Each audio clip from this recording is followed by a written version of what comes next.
क्या आपने कभी सोचा है कि आपके पास दिन के 24 घंटे होने के बावजूद आप अपने गोल्स को अचीव क्यों नहीं कर पा रहे हैं? शायद आपको लगता हो कि आपकी प्रॉब्लम टाइम मैनेजमेंट की है, लेकिन असल में यह माइंड मैनेजमेंट की कमी है। हेलो फ्रेंड्स, आपका स्वागत है आपके अपने चैनल बेटर लाइफ पर।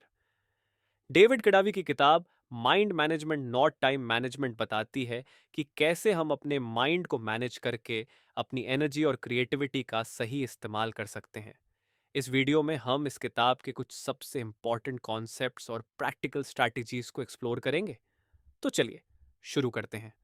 आज की शुरुआत एक दिलचस्प कहानी से करते हैं। एक व्यक्ति जो अपनी लाइफ से फ्रस्ट्रेटेड था, अपने गुरु के पास गया और बोला, गुरुजी, मैं अपनी लाइफ में कुछ भी मीनिंगफुल अचीव नहीं कर पा रहा हूँ। मेरा पूरा दिन फालतू चीज़ों में वेस्ट हो जाता है। कृपया मेरी मदद करें।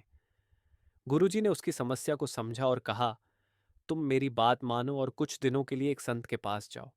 वह तुम्हें इसका समाधान बताएंगे। वह व्यक्ति संत के पास गया। उसने देखा कि संत का जीवन बहुत साधारण था, लेकिन एक चीज उसे बार बार सोचने पर मजबूर कर रही थी। संत हर रात सोने से पहले और सुबह उठने के बाद बर्तन साफ करते थे। आखिरकार उसने संत से पूछ ही लिया, आप हर दिन ये बर्तन बार बार क्यों साफ करते हैं? संत ने मुस्कुराते हुए जवाब दिया, मैं यह इसलिए करता हूं ताकि गंदगी इकट्ठी ना हो। रात को भी बर्तन पर धूल जम सकती है, इसलिए सुबह इन्हें फिर से साफ करता हूं। इसके बाद उन्होंने कहा, तुम्हारे दिमाग में भी ऐसे ही फालतू विचारों की धूल जमी हुई है। जब तक तुम इसे साफ नहीं करोगे, तब तक तुम किसी मीनिंगफुल काम पर फोकस नहीं कर पाओगे।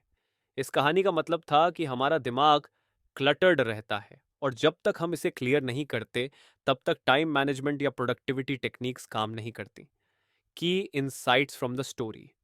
एक, टाइम से ज्यादा जरूरी है माइंड मैनेजमेंट। जितना हम अपने समय को मैनेज करने की कोशिश करते हैं, उससे ज्यादा जरूरी है कि हम अपने माइंड को क्लियर और ऑर्गेनाइज्ड रखें।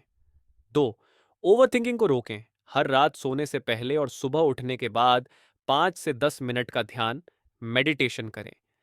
यह आपके माइंड को रीसेट करता है। तीन, फ्लो में काम करें। अपने दिन का एक ऐसा समय चुनें जब आप सबसे ज्यादा क्रिएटिव और फोकस्ड महसूस करते हैं। उसी समय अपने सबसे इंपॉर्टेंट काम करें। चार, क्लटर फ्री एनवायरनमेंट बनाएं। जैसे संत बर्तन साफ रखते थे, वैसे ही अपने दिमाग को भी क्लटर फ्री रखें। बेकार के विचारों और डिस्ट्रैक्शंस को अपनी लाइफ से बाहर निकालें। इस किताब को बेहतर ढंग से समझने के लिए हम इसे 6 चैप्टर्स में चर्चा करेंगे। Chapter 1, mind management. प्रोडक्टिविटी का असली मतलब केवल टाइम मैनेजमेंट नहीं, बल्कि माइंड मैनेजमेंट है।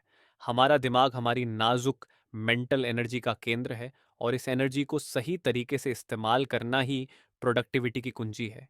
जब भी हम किसी काम की शुरुआत करते हैं, तो उस पर पूरी तरह से फोकस करने में समय लग जाता है। ये प्रोसेस कई बार एग्जॉस्टिंग लगता है, लेकिन अगर हम माइंड मैनेजमेंट की टेक्निक्स अपनाएं, तो यह न सिर्फ आसान बन सकता है, बल्कि कम पेनफुल भी हो सकता है। इमेजिन दिस, जब आप किसी क्रिएटिव काम में लगे होते हैं, तो आपका दिमाग अलग अलग आइडियाज को जोड़ने की कोशिश करता है। अचानक इन विचारों के बीच एक टकराव होता है और आपके पास एक शानदार इंसाइट आ जाती है। यह प्रोसेस लाइटनिंग फास्ट होती है, लेकिन इसे होने देने के लिए दिमाग को खुला और ऑर्गेनाइज्ड होना चाहिए। दिमाग का यह क्रिएटिव प्रोसेस किसी भूल भुलैया मेज को हल करने जैसा है। आपको सही सॉल्यूशन तक पहुंचने से पहले कई अलग अलग रास्तों से गुजरना पड़ता है। अगर दिमाग क्लटर्ड हो या एनर्जी स्कैटर्ड हो, तो यह प्रोसेस और भी ज्यादा मुश्किल हो जाती है। माइंड मैनेजमेंट आपकी क्रिएटिविटी को अनलॉक करने का तरीका है। चैप्टर 2, माइंड मैनेजमेंट के 3 जरूरी सवाल। अगर आप ये समझना चाहते हैं कि आपके दिमाग में क्या चल रहा है और क्यों आप अपने समय का सही तरीके से इस्तेमाल नहीं कर पा रहे हैं, तो सबसे पहले खुद से माइंड मैनेजमेंट के 3 जरूरी सवाल पूछें। एक, मुझे अभी किस तरह का काम करने की जरूरत है? क्या कोई ऐसा काम है जो अर्जेंट या प्रेशर से भरा हुआ है? या फिर क्या मैं अपनी मानसिक स्थिति को यह निर्णय करने दे सकता हूं कि मुझे अभी कौन सा काम करना चाहिए? तो मैं अभी किस तरह की मानसिक स्थिति में हूं? क्या मैं इस समय उस काम को करने के लिए सही मूड में हूं? क्या मेरा दिमाग अब भी उस टास्क पर पूरी तरह से फोकस कर सकता है? 3. क्या कुछ ऐसा है जो मुझे सही मानसिक स्थिति में ला सकता है? क्या मैं किसी रिचुअल या एक्टिविटी का इस्तेमाल करके खुद को उस काम के लिए तैयार कर सकता हूँ? इन सवालों के जवाब तलाशना आपके माइंड मैनेजमेंट की शुरुआत है। प्रैक्टिस करने के आसान तरीके। अपनी मेंटल स्टेट को बेहतर बनाने और प्रोडक्टिव काम में लगाने के लिए कुछ छोटे छोटे हैक्स या रिचुअल्स का इस्तेमाल करें। जैसे एक्सरसाइज। थोड़ी फिजिकल एक्टिविटी आपके दिमाग को रीसेट कर सकती है। म्यूजिक। मूड स्पेसिफिक गाने सुने जो आपको इंस्पायर या रिलैक्स करें। चाय या कॉफ़ी। अलग अलग फ्लेवर्स ट्राई करें जो आपके दिमाग को एक फ्रेश एनर्जी दें। Environment change. अलग अलग कामों के लिए अलग अलग जगह चुनें, जैसे क्रिएटिव टास्क्स के लिए एक क्वाइट जगह और ब्रेनस्टॉर्मिंग के लिए थोड़ी लाइवली जगह। इन चीज़ों का इस्तेमाल करके आप अपनी मेंटल स्टेट को अपने काम के साथ अलाइन कर सकते हैं। चैप्टर 3। माइंड मैनेजमेंट की ज़रूरी बातें। कई बार हम अपनी डेली लाइफ में इतना बिजी होते हैं कि यह समझने का वक्त ही नहीं मिलता कि हमारा दिमाग क्या कर रहा है। लेकिन जैसे ही चीज़ें साफ होती हैं, हमें महसूस होता है कि इस बीच हमारा दिमाग कितनी कम्प्लेक्स और फैसिनेटिंग प्रोसेसेस से गुजरा। डेविड कडावी की यह किताब हमें ब्रेन वेव्स, न्यूरोट्रांसमीटर्स और दिमाग के अलग अलग हिस्सों की फंक्शनिंग के बारे में डिटेल में बताती है। ये सब मिलकर हमें यह समझने में मदद करता है कि हमारा दिमाग पूरे दिन कैसे काम करता है और हम अपनी मेंटल एनर्जी का सही तरीके से इस्तेमाल कैसे कर सकते हैं। एक, आपका दिमाग प्लास्टिक है। आपका दिमाग लगातार बदलता रहता है। हर बार जब आपके न्यूरॉन्स एक्टिवेट होते हैं तो वे पाथवेज को रीइंफोर्स करते हैं, जिससे फ्यूचर में उन्हीं थॉट्स और एक्शंस को रिपीट करना आसान हो जाता है। पहले यह माना जाता था कि एडल्टहुड के बाद दिमाग स्थिर हो जाता है, लेकिन अब हमें पता है कि हमारा दिमाग जीवन भर बदलता है। इसका मतलब है कि हर बार जब आप पॉजिटिव थॉट्स पर ध्यान देते हैं या कंस्ट्रक्टिव एक्शंस लेते हैं, तो आप अपने दिमाग को लॉन्ग टर्म पॉजिटिव बिहेवियर के लिए ट्रेन कर रहे होते हैं। तो अपने प्री फ्रंटल कॉर्टेक्स से प्यार करें। प्री फ्रंटल कॉर्टेक्स आपके दिमाग का सबसे नया और महत्वपूर्ण हिस्सा है। यह प्लानिंग, प्रायोरिटाइजिंग और अर्जेस को कंट्रोल करने का काम करता है, लेकिन यह बहुत डेलिकेट और एनर्जी डिमांडिंग होता है। अगर यह थक जाता है तो आपको यह समझने में मुश्किल होती है कि आप क्या कर रहे हैं और क्यों कर रहे हैं। सॉल्यूशन। अपने प्री फ्रंटल कॉर्टेक्स को काम करने के लिए आराम दें। आराम करना उतना ही प्रोडक्टिव है जितना काम करना। 3.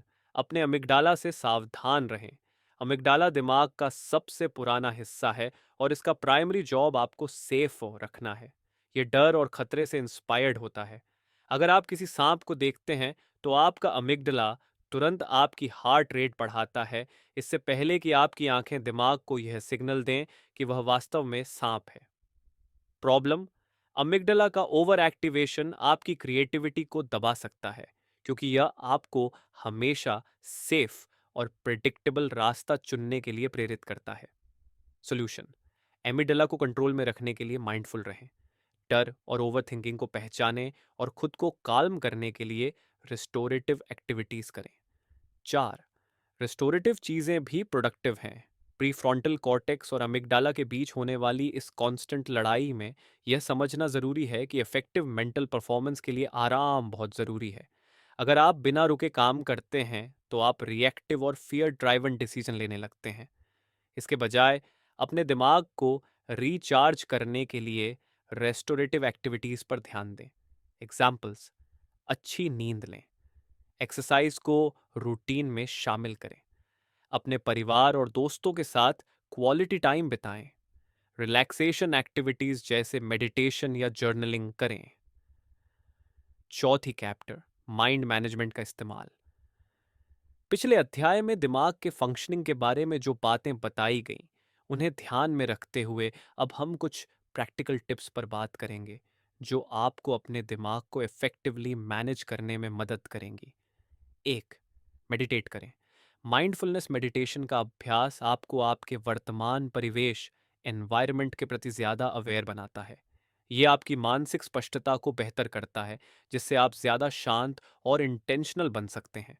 मेडिटेशन के दौरान आप अपने दिमाग में उन न्यूरल पाथवेज को एक्टिवेट करते हैं जो उत्तेजनाओं को बेहतर तरीके से प्रोसेस करते हैं। Start small. अगर आपको लगता है कि आप मेडिटेशन नहीं कर सकते, तो शुरुआत में सिर्फ 2 से 10 मिनट तक ध्यान करें। ध्यान रखें, अगर आप सिर्फ 2 मिनट भी ध्यान नहीं कर सकते, तो यह संकेत हो सकता है कि आपकी मानसिक स्वास्थ्य को गंभीर ध्यान की जरूरत है। इसलिए रोजाना ध्यान की आदत डालें, समय निकालें। प्लानिंग सिर्फ एक एक्टिविटी नहीं बल्कि एक स्ट्रैटेजी है। प्लान बनाने के दो बड़े फायदे हैं। एक, जब आपकी मेंटल एनर्जी हाई होती है तब आप बेहतर प्लानिंग कर सकते हैं। दो, प्लानिंग से आपका प्रीफ्रंटल कॉर्टेक्स पहले ही क्रिटिकल टास्क्स के लिए तैयार हो जाता है, जिससे बाकी एक्टिविटीज के लिए आपका दिमाग फ्री होता है। What to do next. अपनी वीक की शुरुआत में थोड़ा समय निकालकर अपने अगले सप्ताह के टास्क्स को रिव्यू करें और एक ऑर्गेनाइज्ड प्लान बनाएं। इस प्रोसेस में एक टू डू लिस्ट तैयार करना भी मददगार होता है। यह आपको डिस्ट्रैक्शन से बचाता है और कामों को प्राथमिकता देने में मदद करता है। तीन, अपने आप को शुरू करने से बचें। कभी कभी सिर्फ एक काम शुरू करना बहुत मुश्किल होता है। जब तक आपके पास एक स्पष्ट गोल नहीं होता, आपका दिमाग डोपामाइन को प्रोड्यूस नहीं करेगा, जिससे प्रेरणा आना मुश्किल हो जाता है। Simple trick. अपनी प्रोक्रास्टिनेशन को तोड़ने के लिए बिना रुके 10 मिनट तक किसी एक टास्क पर ध्यान दें। इस छोटे से समय में आप यह जान पाएंगे कि असल में आपको क्या करना चाहिए, और एक बार जब आप काम में जुट जाते हैं तो उसे जारी रखना आसान हो जाता है। इन तीन आसान बट इफेक्टिव टेक्निक्स को अपनी डेली लाइफ में इम्प्लीमेंट करके आप अपने माइंड मैनेजमेंट को बेहतर बना सकते हैं। ध्यान रहे, कंसिस्टेंसी की है। आप जितना ज़्यादा कॉन्शियसली अपने दिमाग को मैनेज करेंगे, उतना ही प्रोडक्टिविटी और मेंटल क्लैरिटी पाएंगे। पांचवां अध्याय, समय और बेवकूफ छोटा कुत्ता। समय और प्रोडक्टिविटी के बीच का संबंध बेहद महत्वपूर्ण है। अक्सर हम अपने समय का सही तरीके से उपयोग नहीं कर पाते, क्योंकि हम बिना किसी स्पष्ट योजना के काम करना शुरू कर देते हैं। और जब हमें यह एहसास होता है कि हमारा समय कहाँ जा रहा है, तब तक बहुत देर हो चुकी होती है। समय को समझना और इसका सही तरीके से उपयोग करना हमारे जीवन को मीनिंगफुल और प्रोडक्टिव बनाने के लिए ज़रूरी है। समय को ट्रैक करने का महत्व। लेखक कैडवी इस किताब में समय को ट्रैक करने का सुझाव देते हैं। अगर आप 1 साल तक यह प्रैक्टिस करते हैं कि किस काम में कितना समय जा रहा है, तो आपके समय को देखने का तरीका हमेशा के लिए बदल सकता है। इसे आपको अपनी प्रोडक्टिविटी में सही दिशा में सुधार करने का मौका मिलता है। यह थोड़ा अजीब लग सकता है, लेकिन यह बिल्कुल संभव है। टिप। किसी भी टास्क के लिए समय का सही एस्टिमेशन और फोकस करना आपको बेहतर परिणाम दिला सकता है। क्लियर गोल्स बनाना। जब आप अपने सप्ताह का प्लान बनाते हैं, तो यह ज़रूरी है कि आप हर चीज़ को ध्यान में रखते हुए क्लियर गोल्स तय करें। कभी कभी हम उन कामों को करते हैं जिनके परिणाम अच्छे नहीं आते, और इसलिए हम उन्हें पसंद नहीं करते। इस कारण से गोल सेटिंग की प्रक्रिया को महत्व दें। Example from Jerry Seinfeld. Jerry Seinfeld अपनी 40 सालों की स्टैंड अप कॉमेडी करियर में यह स्ट्रैटेजी इस्तेमाल करते थे। वह कहते हैं, नॉलेज के लिए दिमाग की एबिलिटी इन्फिनिट है, लेकिन दिमाग एक बेवकूफ़ छोटा पप्पी की तरह होता है जिसे आसानी से ट्रेन किया जा सकता है। बस इसे लिमिटेड रखें और रिपीटिशन और सिस्टमेटाइजेशन से इसे मास्टर करें। प्रोक्रास्टिनेशन से बचने का तरीका। कडावी ये भी कहते हैं कि हमें अपने मेंटल स्टेट को सीमित समय तक अप्लाई करने की आवश्यकता है। जब आपके पास पूरे दिन 8 घंटे होते हैं, तो प्रोक्रास्टिनेशन का मौका अधिक होता है। लेकिन अगर आप सिर्फ 2 घंटे का टाइम ब्लॉक तय कर लें, जिसमें आप सबसे ज़्यादा प्रोडक्टिव हो सकते हैं, तो ये अर्जेंसी की भावना उत्पन्न करता है और आपका दिमाग उस समय में पूरी तरह से फोकस रहता है। एग्जाम्पल। कभी आपने सोचा है कि एक किताब लिखने का लक्ष्य कितना ओवरवेलमिंग हो सकता है? बजाय इसके, आप अपना काम 500 शब्द लिखने से शुरू कर सकते हैं। इस छोटे छोटे कदमों से आप बड़े लक्ष्य की ओर बढ़ सकते हैं। दिमाग को धीरे धीरे ट्रेंड करें। सिस्टमेटिक तरीके से काम करते हुए अपने दिमाग को समय के साथ ट्रेंड करें। जैसे जैसे आप अपनी मेंटल एनर्जी और फोकस को सही दिशा में चैनलाइज करेंगे, आप धीरे धीरे बेहतर परिणाम प्राप्त कर पाएंगे। चैप्टर 6। अपनी जिंदगी में इस किताब का इस्तेमाल करना, मौके और सावधानियां। अब तक आपने समय और दिमाग के महत्व को समझ लिया है। अब बारी है इन सीखों को अपनी जिंदगी में लागू करने की। ये एक प्रक्रिया है और शुरुआत में आपको बदलाव धीरे धीरे दिखेंगे, लेकिन जब आप अपने माइंड को सही तरीके से मैनेज करना शुरू करेंगे तो आपको इन बदलावों का अनुभव खुद होगा। माइंड मैनेजमेंट को अपनी दिनचर्या में शामिल करें। अगली बार जब आप कोई काम करें तो अपनी मानसिक स्थिति को ध्यान में रखते हुए उसे प्राथमिकता दें।